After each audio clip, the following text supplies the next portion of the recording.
Kasparov tried to bring the knights out. And why did he choose knight e2? Because he wants to maybe put in the future, he wants to keep the knight somewhere else. Okay, where can he move the knight to? Suppose, where can he move the knight to? What do you guys think? Where can Kasparov bring the knight to? Why knight e2? Because usually we try to play knight f3, right? Yeah. Then why knight e2? Because what's the plan? Try to think. What's the plan? What's the plan here? To protect the pawn. Sir. Yes. Okay. So the idea behind knight e2 is, so Pratik is also back. The idea behind knight e2 is that we want to keep the knight to f4, to g3. There are two kind of good possibilities. That's why knight e2 is also considered as a decent option. Knight f3 is also good, not denying that at all. Knight f3 is equally good, but Kasparov chose knight to e2. Game went on, pawn takes pawn, because you should always try to maintain pawns in the center. Black castle, and then a3. A small kick, asking the question to the bishop, where do you want to go? Do you want to go back? Do you want to capture the knight? What do you want to do exactly? Bishop went back. And now, pawn d5. And now why pawn d5 is a good move? Why is he moving this? He's not even focusing on castling. So that was Kasparov for you. He was, he always liked to attack. Pawn d5 has two good options. This move has two good ideas. Let me see if the class can find both the ideas. Pawn to d5. Sir, because the black is only defending only 2 times, but then the white is attacking 3 times. White is fine. Okay, that is one. But there's one more very good idea. Why pawn d5 kind of move it? Because if I show this to regular players, what they will say that, okay sir, let's try to develop our bishop somewhere, let's move the knight, let's bring the bishop out and let's castle, correct? That is what you guys will say. But not Kasparov. Kasparov had other ideas. So he played d5. He played d5 because this is a very crucial move. Suppose he could have also played, pawn g3 to bring the bishop like this, and then play the regular move. But if you play pawn g3, black plays d5. And then bishop g2, something like bishop g2, and then it's a normal game. So Srishti is annotating. Yeah, no annotation, Srishti. If you play d5 here, suppose if you play d5 here, can he play d5? No. So that's the reason. It's called gaining more and more space. What is it called? Gaining more space. Yeah, trying to take more space in the center, because even if pawn takes pawn, now how should I recapture? By the Pawn takes pawn. Pawn takes pawn. That's correct, Namal. And now can you see? This guy cannot go to d5 anywhere, right? Yes, Yeah. Pratik. So I think we have done this one time. No? I'm sad. I shall remember that we have to d5 so that he could not come forward. That was in the game. I have not taught you Kasparov before. Guys, bishop g4 is very strong because this guy and this guy will attack me. Sir, pawn to f3. Pawn to f3. Dash, what about you? How do I stop bishop Pawn e4? to h3. Pawn to h3. Very nice. Not f3. Never push f pawns. If you push f pawn, guys, how So will that's you what I learned in never push f7 or f3. Yes. How will you castle? Very good. Is it clear? Okay, sir. All of you. Yes, sir. Never push f pawn, guys. Never push f pawn. So h3 is the best move. And then bishop g4 is not possible. And after bishop f5, what do? What is the final step in development of the king side? What is the final step? Castle. Castle. There is the castle. And now Kasparov has completed the development. But Kasparov has the space advantage. Why? Because he pushed d5 in the opening itself. Correct? The game goes on. Opponent brings the knight out. And now what do we do? Now Kasparov was, let me just tell you that, like Kasparov was a kind of player who only liked to attack. You know, if you notice and if you learn game of Kasparov, you will see that he likes to just checkmate the king. He never liked draws. He was not a kind of a player that, you know, he will try to exchange pieces and then he will say, please accept a draw and shake my hand. No. He was the kind of a player that will stare in your eyes. He doesn't like to run. He likes to face it. Exactly. He will stare in your eyes and he will checkmate you. And you will just be sitting there and just be watching. It's like watching a show in which your opponent is trying to checkmate you and you cannot do anything. That was the kind of player Garry Kasparov was. Okay, so Srishti is back. Srishti, can you hear me now? Yes, Anna. Yeah, I can hear me, but hear you, but I'm still coming from the laptop. Okay, sure. We'll wait. So I was explaining that Kasparov was kind of player who only liked to attack. He was, he was fearless. He never knew, he never thought of, oh my God, if someone attacks me, what should I do? Because he was the one always trying to put pressure on the opponent, and it was opponent who used to think, if Kasparov does this, what should I do? Are you getting the point? Are you getting the perspective? How strong and fearless a player like Garry Kasparov was. So now, let's try to understand this position, guys. Let's try to understand this position and try to pay full attention. Look at the pieces. The bishop is very good, correct? This knight, it wants to jump to f4 maybe.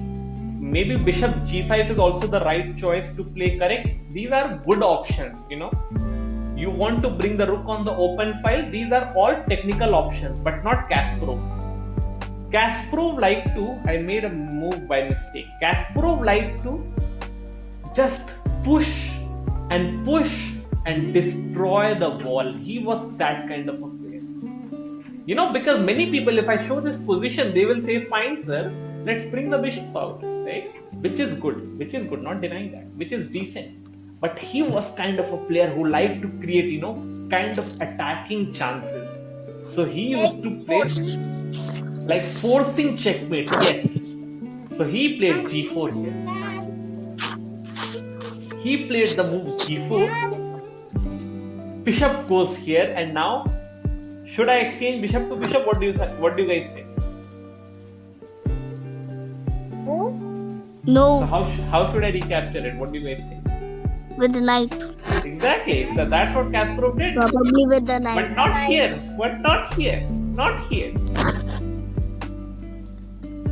He is ignoring that. He is asking you guys to take him. He's saying you can take me.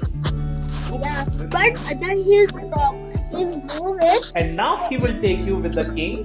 And the plan with this is, see how fearless he was. He wants to bring the rook and start pushing these guys up. Actually, Understood. So he was not considering. Now again, why did I ask this question? Because many people will say, fine sir, let's just eat it. Like this. But now, if you do knight to g3, he will cut you and you will start crying. Why will we start crying? Because can we cut the knight now? Can we cut the knight, guys? No. Srishti, what's the reason? No, It's an absolute. Why I'm not able to Sir, it's a cut the pin. knight? It's Absolute pin. Yes. So I want to cut the knight with the bishop, with the pawn, but this guy is not allowing me to. Clear? So that is why he just ignored it and he played the direct move knight to g3. And after knight to g3, the idea is now he wants to try to attack. So obviously his opponent first of all captured, and now as I showed you the plan, opponent played this move. And now g5. Now the pawns will start dancing. Now focus on it. Now the pawns have started to dance. See, goes up and now focus. Now the gatekeeper has gone, correct? Yes. The gatekeeper has gone and now other pawn is joining the party. See, that was the fear he was creating on the chessboard. He used to push pawns up and up. The gatekeeper has gone, and very soon the wall is also going to be destroyed. Just see. Just wait for a couple of more moves. Other pawn goes up. Pawn goes here, and never. What do I say of these kind of moves? What do I say of f7 to f6 kind of moves? What is the rule? Don't say that. Yes. Never play f6. Never play f6. And I don't know. F6. Never move the f pawn. Exactly. So that's why. I don't know why did the opponent play that. Does anyone have the answer to this? Why did the opponent play that move? No. I think he's a weak player. No, he was also a very strong player, but he did not play that move. What's the answer? Because he did not take my classes. Okay, so now Kasparov started bringing the final piece, the knight in the game. Now see, how did the game? Pawn takes pawn, bishop takes. Take. If you notice carefully, he did not take with the knight because the knight is already part of the game. Look, try to understand. Bishop is not even developed. The bishop is not part of the game. So he brought the bishop into the attack, and that too by attacking the queen. So can you see how good he was in bringing all the pieces And to so he can also move to like h6 and bishop. He can guard it. Exactly. So suppose now the point is the queen will run away somewhere. Queen ran away, and now what's the plan? Pawn h6. What Pratik was saying, right? Knight goes back, and now guys, you guys think what do we do here? Come on. How to destroy wall? How to destroy the wall? Pawn takes pawn. I'm trying to promote. So knight goes away. And now what do we do? Come on, guys. Can you see all these weak squares that have been created? Now what is the only piece that is still trying to, kind of not able to understand where is the game going on? What is the only piece we have? So why can't the king take the pawn? Why? So The knight king to can. f6. Knight Yes. f6. Let me just first of all explain. It's a very nice question what Annamalai has asked. Why the king not take the pawn? Now let me explain this thing. And all of you, it's a very nice question what Annamalai is asking, that why the king is not taking. Now the answer to this is, suppose that the king takes. Now usually, king likes to be supported by the wall, correct? Sometimes what happens, in this case, this is the wall, there is no wall over here, but this is kind of acting as a wall. Your pawn is kind of acting as a wall for the opponent. So that is why he's not taking it. Understood? Now knight f6 check was played in the game. Knight takes knight, bishop takes, and now finally, if the queen is moving, he played a move. And now, why did he move that? Do you remember the plan I had told you earlier? Why did the king move up? Who will come in the game? Because these two walls have been destroyed. This guy is remaining. How to put pressure on h7, guys?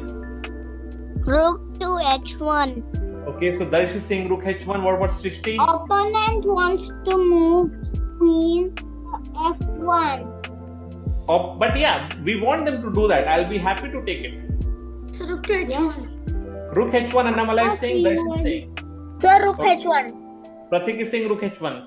All three of you are saying rook h1. What about Srishti? I don't think we should do that because it's not such a good idea. Why? Why do you think that? Because if that queen takes the rook, then we can take the queen. But it won't do that, no? He's not a beginner. The opponent, the black player is not a beginner. He's a very serious player. So he is knowing that. So he won't do that. That is for sure. That is like a guarantee he won't do that. I can write it. Also guaranteed. And you can take it like a guarantee from my side that he won't do that. Otherwise, he won't be getting the chance to play with Kasparov. Kasparov would just smash him if he does that. He won't do that. That is for sure. Now, the point is, either you can go rook h1. What is the other idea? Rook h1 is one of the ideas. How to bring more pieces in the game? Rook h1 is good. I agree. I completely agree. Queen to c2. Queen to c2. Pratik is saying. But how about, more attacking? Think like Kasparov here. Queen c2. He likes to enter. He likes to enter the opponent's camp. I'm sure he's not a beginner, but I think something we can be able to do. So I think this cannot be a move. But if we move the queen to e2, then what happens? Queen e2. Then the point is rook takes, and then Kasparov would never ever play that. Kasparov would just resign. Queen to and h5. Whoa! Queen h5. Very nice enough. Now you guys are understanding. Didn't see that. Attacking, putting more pressure. But Kasparov chose rook h1, what was told in the class, and then bishop went back and bringing queen f3. Now, even queen h5 is equally good. Let's try to understand queen h5 first. Let's try to understand queen h5. Suppose you're setting a checkmate kind of a move here. Suppose anything, if it does anything, this is just saying bye-bye, correct? Yes. I hope the class understands that, okay? Now suppose he will stop you by going this, because now knight is guarding, so we should not take the move. But how should we put pressure over here, guys? What do you guys think? So knight to f5. Right, to bring more guys, right? To bring more pieces, isn't it? Yes. Now suppose he does this. Actually, I don't care if my pieces are getting over like this. But even your wall is kind of getting kind of hazy, because rook and bishop are together attacking your wall also. So what should we do here? So yes, Srishti. More pressure on. We need to guard the f2 pawn by going to h1. Sir, I've got something I'm saying. Yes. I've got another plan in mind. Yes. If we move, can you move the queen to g6? Queen g6, and then what's the plan? And then move it to h7. But then who is guarding on h7? That's the question. That's why he pushed the pawn up, so that the queen and rook are not able to attack on h7. A1 rook to f1. You want to defend it like that? I've got another idea. Okay. What it is? Bishop to h4. Bishop h4, but then, something better, guys, something better.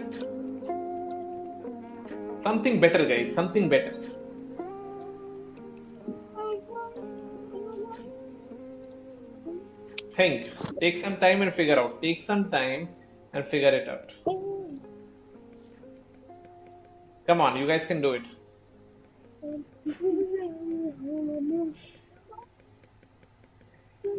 What do we do here? So, I think we'll take the pawn with the knight. You want to give a check like this? Yes. Knight takes and queen takes. Take it. And now rook check. Now go up. Where should the king run now? Where should the king run? You should run to g3. G3, because if you run to G1, you can say bye-bye to this game, because there comes the disco attack, right? And you lose the queen also. Yeah. So you cannot go back. If you go here, that is kind of possible, right? G3, kind of possible. So suppose queen runs and tries to again check you. So it's like a ladder checkmate happening now, correct? Because now you will go up, and now see, the point is, that's what I was saying before. Now you are saying bye-bye. Now you are getting, sadly you are getting what? You are getting checkmate. Right? Garry Kasparov didn't do that though. Yeah, he will never do that. Now you are getting checkmate. So let's go back. Now that is why he played queen to f3, so that there is no immediate attack on the f2 pawn. Understood? There is one more very, very nice move. And Kasparov could have done that as well. How to expose the wall, guys? How to expose the wall? Think. And forget about Queen F3 for a moment. Forget about Queen F3, all of you. I want you guys to forget about Queen F3 for a moment. I want you guys to think, how will you expose the wall? It involves a very nice move. It's like a double exclam move, double exclamation mark move, and it's like a showstopper. It's like, you know, it's like we can say that this is the move of the class. The first move the H rook, the H2, and then form battery. And then you go up, right? And then form But battery then and then try to understand, you can form battery like this.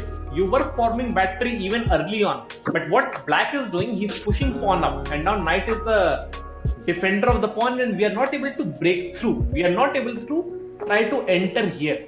Understood? yeah. Guys, have you guys understood the question, all of you? That even Queen H5 was a battery move, but he's playing this and my queen cannot enter on H8. I want to bring the queen to H8 to give him checkmate, but I'm not able to do that. So how do I do knight this? to F5. But think from here onwards. The move is here. Sir, Before knight to F5. sir, Yes. queen to C2. Same problem, no? Same problem, Dash.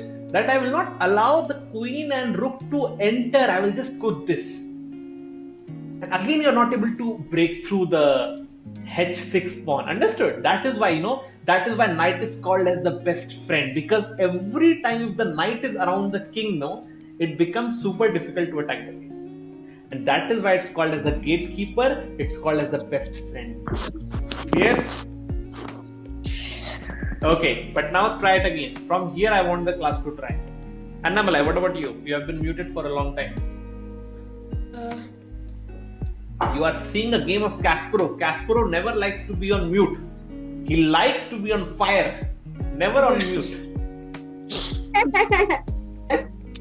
What do we do? You have to just expose the wall, guys. Where is the wall? It's like I'm putting my words in your mouth. Where is the wall?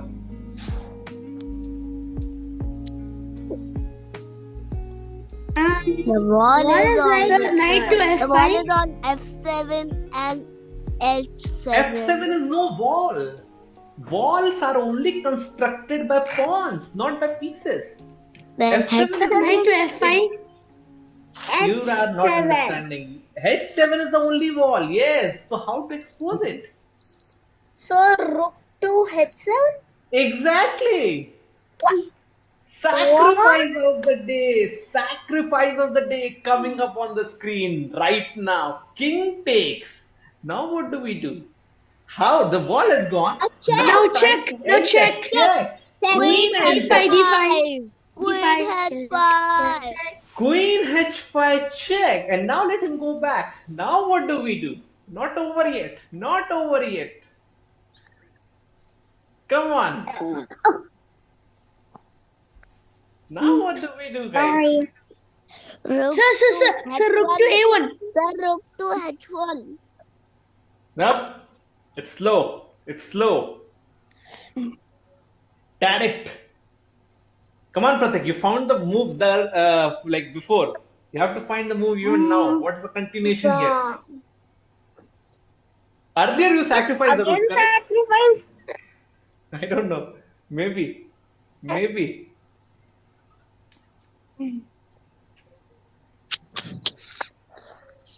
Maybe. I think queen to H7. Queen. No. That is too much sacrifice. Look at the pawn. Queen to H8. Queen H8. Sacrificing a full queen now. Because knight has to take it. No other option. And now you take and make your own queen again. He goes here. It's not over. Tell me a checkmate. It's not over. King is stuck. It cannot go anywhere now. See, king cannot go here. King cannot go here. So king is stuck. But how to give checkmate? Queen to G7. G7. Queen G7. You can say bye bye. Understood?